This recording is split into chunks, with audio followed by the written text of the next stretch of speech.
My name is Courtney Lewis and I'm a humanities teacher here at Lewis Girls School. I didn't always know that I wanted to work in education. I came from a family that was quite pushy and had sort of a road set out for me. They wanted me to become a solicitor and have a law degree, but it turned out it wasn't quite for me. I always knew I wanted to work with people, and teaching was the career for me, and I absolutely love it now.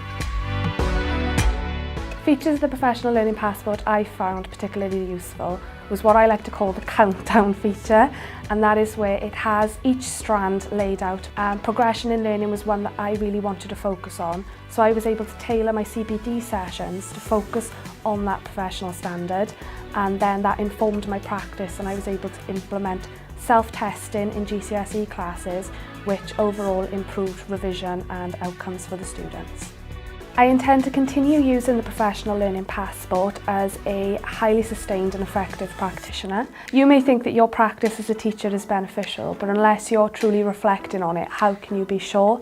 And I think there would be a sense of hypocrisy if we're expecting our learners to reflect and self-assess and we're not doing the same thing as well. So it's good practice, it's modelling excellent behaviour, and it's really going to be a log of your development within your career.